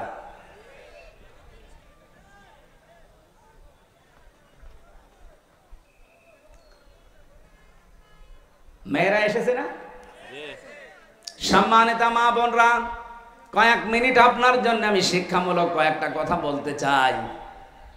মাত্র 5টা মিনিট সময় দিচ্ছি। এই মাহফিলটা যেহেতু কাদা ছিল, এখানে পানি ছিল, এর আজকে আপনি ভিডিও দেখেছেন, আমার নিজেরই কেমন আফসোস লাগছিল যে কোরআনের জন্য এলাকার মানুষেরা এত কষ্ট করতে পারে। যার যতটুকু সামর্থ্য আছে আপনারা দিয়েছেন, আমি দেখেছি। বাড়ি যাওয়ার সময় শুধু ভাড়াটা বাদ দিয়ে এদের কাছে আপনারা একটু উৎসাহের জন্য দিয়ে যাবেন। এটা মাদ্রাসার মাহফিল না? মা বোনেরদের জন্য বলছি, একমাত্র একটাই ওয়াজ। খাদিজাতুল কুবরা এই 6টা মহিলার ভেতরে একজন। উনি জীবনে 1 ওয়াক্ত নামাজ পড়েননি, একটা রোজা রাখেননি, জীবনে একটা দিন পর্দায়ও থাকেননি। তারপরও তাকে আল্লাহ সালাম দিয়েছেন, জীবিত অবস্থায় সালাম পাঠিয়েছে এবং জান্নাতে ঘর বানিয়ে তার জন্য পাঠিয়েছে। একটাই মাত্র কারণ, তার পুরা জীবন পড়ে আমি পেয়েছি। কারণ এই বিধানগুলো মানতে পারেননি কেন? এগুলো নাজিল হয়েছিল তার ইন্তেকালের পরে, এই জন্য তিনি মানতে পারেননি। তিনি জীবনে কোনোদিন একটা সেকেন্ডের জন্য স্বামীর মনে দুঃখ দেননি। এ কারণে আল্লাহ খুশি হয়ে তাকে সালাম পাঠিয়েছে। আপনাদেরকেও বলছি, দুনিয়ায় নামাজ পড়েন, রোজা রাখেন, কালো বোরকা পরেন, স্বামীর যে হক, মর্যাদা, সম্মান, এটা রক্ষা করে দুনিয়ায় চলার চেষ্টা করেন। আল্লাহ খাদিজাতুল কুবরার সাথে যেন জান্নাতুল ফেরদাউসে জায়গা করে দেন। আপনারা কয়েকটা প্রশ্ন দিয়েছেন, আমরা প্রশ্নের কয়েকটা, ইমাম যদি জর্দা, বিড়ি, তামাক খায়, তার পেছনে নামাজ পড়লে নামাজ হবে কি? নামাজ হওয়ার জন্যে যে 13টা শর্ত আছে, নামাজ ভাঙার কারণ আছে 19টা, নামাজের ফরজ 13টা, 14টা ওয়াজিব। এগুলো যদি কেউ ঠিক রাখে, এই তামাক খাওয়া, জর্দা খাওয়া, বিড়ি খাওয়া, এগুলো কি ওই 14টার ভেতরে, 13টার ভেতরে পড়ে? যদি পড়ে থাকে ওনার পেছনে নামাজ হবে না, আর যদি না পড়ে তাহলে অসুবিধা নেই। লামাশ শামসু ওয়াল কমারু বিজরিয়ান ওয়ান নাজমু ওয়াশ শাজারু ইয়াসজুদান ফাকাদ ক্বালা আল্লাহু তাআলা ফি কালামিহিল মাজিদ ওয়া বুরহানিহিত তাওহীদ। আউযু বিল্লাহি মিনাশ শাইতানির রাজীম। বিসমিল্লাহির রহমানির রহিম। আন আকিমুদ্দিন আন আকিমুদ্দিন ওয়া লা তাতাফাররাকু ফীহি কাবুরা আলাল মুশরিকিনা মা তাদউহুম ইলাইহি। আল্লাহু ইয়াজতাবি ইলাইহি মান ইয়াশা ওয়া ইয়াহদি ইলাইহি মান ইউনীব।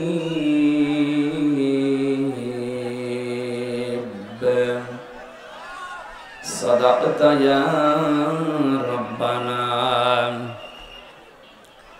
عن معاذ بن جبل رضي الله تعالى عنه قال قال النبي صلى الله عليه وسلم خذوا العطاء ما دام عطاء فإذا صار رشوة على الدين فلا تأخذوه ولستم بتاركيه يمنعكم الفقر والحاجة ألا إن الكتاب والسلطان لا يفترقان فلا تفارقوا الكتاب ألا إن روح الإسلام دائرة فدوروا مع الكتاب إلى آخر الحديث رواه ابن ماجه। এই কি আরম্ভ করেছেন আপনারা? মাছের হাটেও তো এরকম আওয়াজ হয় না। কথা বন্ধ করেন, নাই বাড়ি চলে যান, আপনাদের গোনা হচ্ছে। কিন্তু দেখেন না কত মানুষ বসে আছে, আপনারা কথা বলেন কেন? পরে আসবেন আবার জায়গা না পেলে ঝামেলা করবেন, কথা বলবেন না। এই লাঠি নেই হাতে কারো, কি করছেন কি আপনারা এখানে দাঁড়িয়ে? কিছু হাতে নিতে পারছেন না?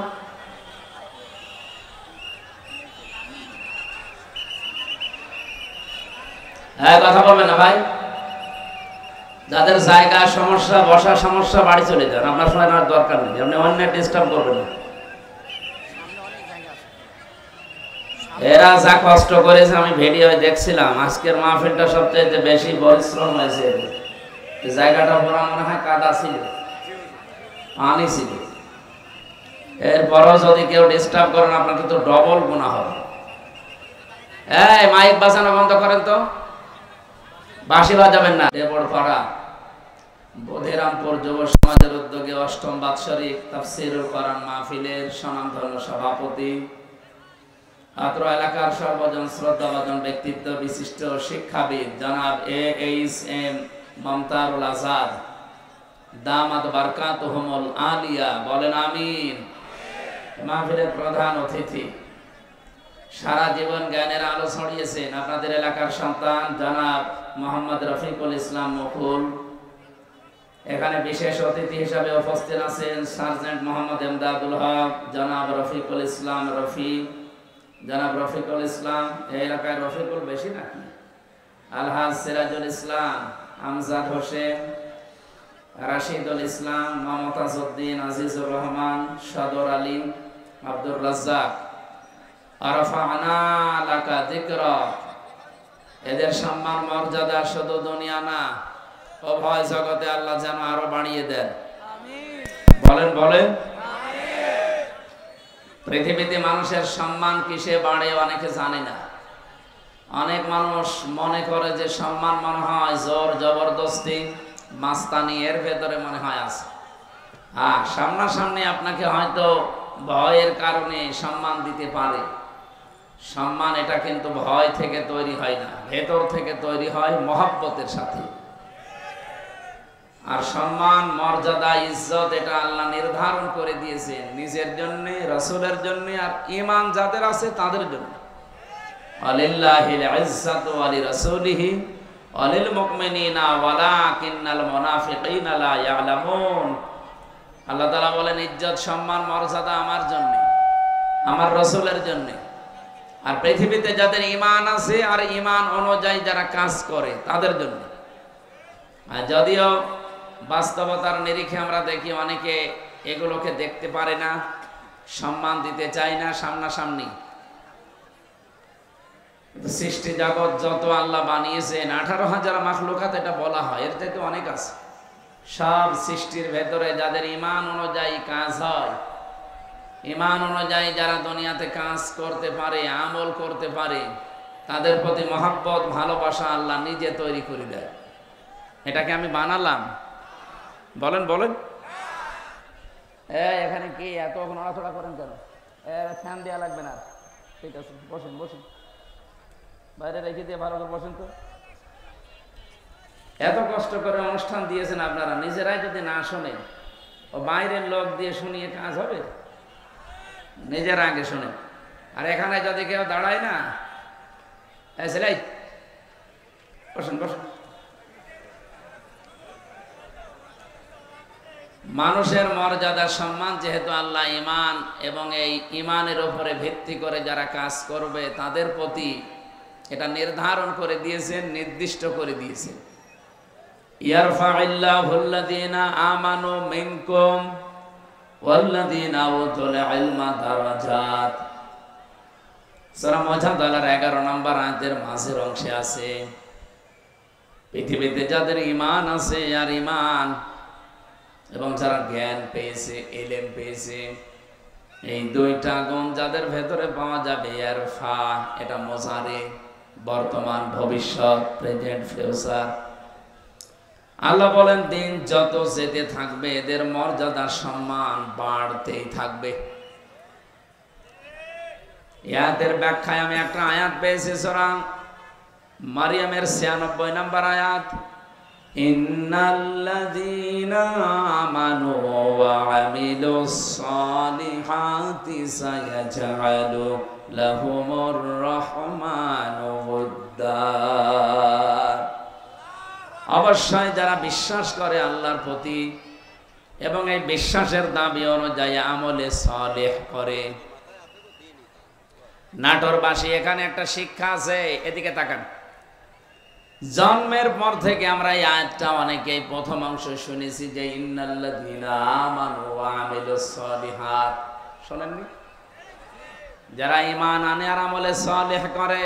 আরে ভাই, এটা তো বাংলা গেল, এর আধুনিক অর্থ হবে নিশ্চয় যারা ঈমান আনে আর ঈমানের দাবি অনুযায়ী যারা যোগ্যতা অর্জন করে। সালেহ মানে শুধু নেক কাজ না, সালেহ মানে যোগ্যতা অর্জন করা। যে যে বিষয়ে উঠতে চায় তাকে ওই বিষয়ের শিক্ষা, প্রশিক্ষণ এবং বাস্তবতায় তার জ্ঞান তৈরি করে তাকে যোগ্য হওয়া লাগবে। যদি এই দুটি গুণ কেউ অর্জন করতে পারে, সায়াজালু সিন্দি আল্লাহ গ্যারান্টি দিয়েছেন অতি শীঘ্রই সায়াজালু লাহুমুর রহমান ওয়াদ্দা। দুনিয়াতে যত সৃষ্টি আল্লাহ বানিয়েছেন সব সৃষ্টির ভেতরে ওই লোকটার প্রতি একটা মহব্বত, ভালোবাসা আলাদা ভাবে আল্লাহ তৈরি করে দেবে। এই জন্য যেই বিভাগে আমরা আছি ওই বিভাগে আপনার ইমান যদি খাঁটি হয়, ভেজাল না থাকে, লোক দেখানো না হয়, আর যদি আপনার যোগ্যতা থাকে, শিক্ষা প্রশিক্ষণ নিয়ে বাস্তবে আপনি টিকে থাকতে পারেন, এই লোকটাকে হয়তো আদর্শিক কারণে, রাজনৈতিক কারণে, দুনিয়ার কোন স্বার্থের কারণে আপনি দেখতে পারেন না উপরে উপরে, ভেতর থেকে যদি মানুষ হয়ে থাকেন অবশ্যই একটা কিছু বের হয়ে আসবে যে না, লোকটা আসলেই ভালো ছিল। এটা যে বাস্তব, আজকে ব্যারিস্টার আব্দুর রাজ্জাক মারা যাওয়ার পরে আপনি আরো টের পাচ্ছেন বেশি। তার ঈমান ছিল। এর পরবর্তীতে যে সালেহ শব্দের ব্যাখ্যা যেটা বলছিলাম, যোগ্যতা, যোগ্য হওয়া, উনি যেই বিভাগে কাজ করতেন ওই বিভাগে এই বাংলাদেশে যদি 5 জন থাকে তার ভেতরে উনি একজন। কি কথা বলে না কেন? আমার মনে হয় 5 জন বললেও ভুল হবে। যদি একজন থাকে সে একজনই উনি। কারণ 5 জনের ভেতরে আমি বহু মানুষকে চিনি যাদের ব্যক্তিগত জীবন, পারিবারিক জীবন, সামাজিক জীবন, রাজনৈতিক জীবন, অর্থনৈতিক জীবন, আন্তর্জাতিক জীবন গুলো ভালো না, তারা কলুষিত করে ফেলেছে। এই জন্য এই মানুষগুলো মারা গেলে সৃষ্টি জগৎ কেউ কাঁদে না। ফামা বাকাত আলাইহিমুস সামাউ ওয়াল আরদু ওয়ামা কানু মুনজারিন। সূরা দোকানের 29 নম্বর আয়াতে আল্লাহ বলেন, এমন মানুষ দুনিয়া থেকে বিদায় নিয়ে চলে যায়, ওর জন্য আকাশেও কেউ কাঁদে না, জমিনেও কেউ কাঁদে না, ইন্না লিল্লাহ পড়ে না। আপনি মিলান তো এই জায়গায় ঈমান আছে, কিন্তু ঈমানের দাবি অনুযায়ী কাজ নেই। এরকম মানুষ যদি আজকে মারা যায়, আমি গ্যারান্টি দিয়ে বলতে পারি ডক্টর কামাল হোসেন মরে যাক আজকে, ওনার ঈমান আছে কিনা আমি ওটা বলবো না, আমি বিশ্বাস করলাম ঈমান আছে। কিন্তু ঈমানের দাবি অনুযায়ী বাস্তব প্র্যাকটিক্যাল লাইফ এটা ঠিক করতে পারে নাই। আমি নিচে নামতে পারলাম না, আমি ইঙ্গিত দিয়েছি, আপনি বোঝেন। শুধুমাত্র ঈমান আনলেই হবে না, ঈমানের দাবি অনুযায়ী আপনাকে কাজ করা লাগবে। আর ব্যারিস্টার আব্দুর রাজ্জাক এটা করেছে। দুইটা লোকে যদি আজকেই মারা যেত, আমার মনে হয় সৃষ্টি জগতের ভেতরে হাহাকার পড়ে যেত ব্যারিস্টার আব্দুর রাজ্জাকের জন্য, আর ডক্টর কামাল হোসেনের জন্য কেউ ইন্না লিল্লাহ পড়তো কিনা আমার বিশ্বাস হয় না। ভাই আমি আমার নিজেরটা বলছি, আমার ভেতর থেকেই তো আসতো না, আপনার আসবে কি করে? কারণ এটা তো আর ভেতর থেকে আসার জন্য যেটা তৈরি হবে সেটা তৈরি করে দেবে কে? এই জন্য আল্লাহ আয়াতের মাঝে সিন দিয়েছেন। যারা আরবি গ্রামার বোঝে যে জিজ্ঞাসা করেন, সিন, সাউফা, পদ, লাম, এরকম 13টা শব্দ আছে। কোন সেন্টেন্সের আগে যদি আসে, কোন ফেলের আগে যদি এই শব্দটা ব্যবহার হয়, বাংলা অর্থ দাঁড়ায় অতি শীঘ্রই, খুব তাড়াতাড়ি, অবশ্যই, হবেই হবে। এই সিন শব্দের প্রায় 33টা অর্থ পেয়েছি আমি। আল্লাহ গ্যারান্টি দিয়ে জানিয়েছেন অতি শীঘ্রই, অবশ্যই, খুব তাড়াতাড়ি আমার সৃষ্টি জগতের ভেতরে তার প্রতি একটা ভালোবাসা, মহব্বত আমি আল্লাহ নিজে পয়দা করে দেব। ব্যারিস্টার আব্দুর রাজ্জাককে হয়তো আদর্শিক কারণে আমরা অনেকেই সামনাসামনি দেখতে পারি না, কিন্তু আজ উনি ইন্তেকালের পরে অনেকেই কিন্তু বলছে না লোকটা ভালো ছিল। এই কথা বলে না কেন? আপনি মরে যান তো দেখি, পৃথিবীর সব সৃষ্টি আপনার জন্য কাঁদে কিনা? গত কয়েকদিন আগে মাইক্রোসফট, এটা খ্রিস্টানরা চালায়, তারা রিপোর্ট দিয়েছে সারা পৃথিবীতে 257টা দেশের মানুষের উপরে তারা গবেষণা চালিয়েছে। এই তথ্য তারা পেশ করেছে। তাম পৃথিবীর 6 জন মানুষকে, শুধু আমি না, তাম দুনিয়ার সবাই ঘৃণা করে, অপছন্দ করে, দেখতে পারে না। তার ভেতরে 1 নম্বরে নাম এসেছে নেতানিয়াহু। এটা পৃথিবীর এখন 1 নম্বরে নিকৃষ্ট জঘন্য মানুষ। 2 নম্বরে নাম এসেছে আমাদের প্রতিবেশী যে মোদি। 3 নম্বরে নাম এসেছে যেটার ওটা পালিয়েছে, ওটার নাম বলা ঠিক না, যেহেতু আমাদের নিজের, তো এবার নিজের গায়ে লাগবে, এজন্য বাংলায় বলে দিলাম যে পালিয়েছে। এই যে কয়েকজন মানুষের নাম বলছি, এদের কর্মজীবন আপনি প্র্যাকটিক্যাল লাইফ একটু খোঁজ করে দেখেন তো। এই মানুষগুলোর ভুল সিদ্ধান্তের কারণে এটা সূরা ইউনূসের ভেতরে পাবেন। 11 নম্বর পারা 19 নম্বর পৃষ্ঠা 4 নম্বর লাইনের 100 নম্বর আয়াতের শেষের দিকে আছে, ওয়ায়াজআলুর রিজসা আলাল্লাযীনা লা ইয়াকিলুন। আল্লাহ পাক বলেন, কোন মানুষ যদি তার জ্ঞান অনুযায়ী, যোগ্যতা অনুযায়ী, বিবেক অনুযায়ী কাজ না করে, তখন তার উপরে ভুল বিষয়গুলো আমি আল্লাহ চাপিয়ে দেই। এই শয়তান, এই কোলাঙ্গার, এই অবৈধ সন্তান পৃথিবীর এই লোকটা এ ভুল সিদ্ধান্ত নেওয়ার কারণে আজ দেশটা দাবানলে পুড়ে শেষ হয়ে গেল। আজকে বিকাল 4:30টার রিপোর্ট দেখেছেন, যেভাবে আগুন আসতেছে, ওরা 112টা মেশিন ফিট করেছে। শুধু পানি দেওয়া না, স্প্রে পর্যন্ত। এ পৃথিবীর সবচেয়ে বড় উন্নত মেশিন প্রযুক্তি, স্প্রে সব ইসরায়েলে পাওয়া যায়। এই যে আমি এখানে বসে কথা বলছি, বাংলাদেশের কোন জেলা, কোন থানা, কোন গ্রাম, এটা কোন জায়গায় বসে আছি, এটা ওরা ইসরায়েলে বসে কম্পিউটারে দেখতে পাচ্ছে। এরকম মেশিন পর্যন্ত ওরা বাংলাদেশে আড়ি পাতার জন্য পাঠিয়েছিল। আমি 3 বছর জেলখানায় ছিলাম।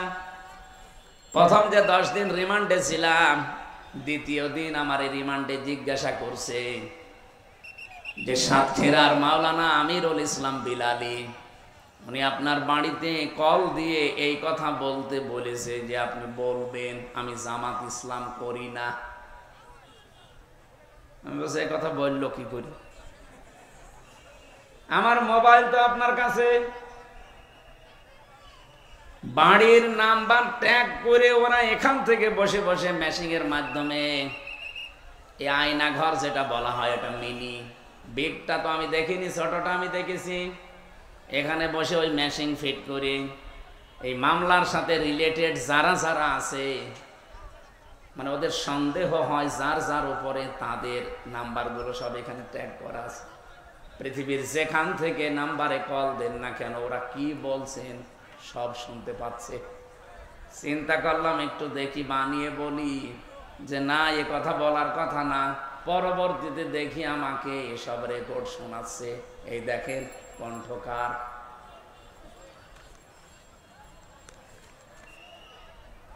আমার ভাইরা, আমি যে কথা বলতে চাচ্ছি, পৃথিবীর সবচাইতে বড় উন্নত প্রযুক্তি এই পৃথিবীতে এখন। এরা 112টা মেশিন ফিট করার পর শুধু পানি ছিটাচ্ছে তা না, স্প্রে পর্যন্ত দিচ্ছে উন্নত জাতের। কি হচ্ছে, যত পানি দেওয়া হয়, যত ঔষধ ছিটানো হয়, যত স্প্রে দেওয়া হয়, আগুন আরো তত বাড়ে। এমনকি জাহাজ পর্যন্ত পুড়ে গেছে, হেলিকপ্টার এবং প্লেন, উড়োজাহাজ পর্যন্ত পুড়ে ভস্ম হয়ে গেছে। কারণ আগুন তো আর হামজা জ্বালায়নি, আগুন জ্বালিয়েছে কে?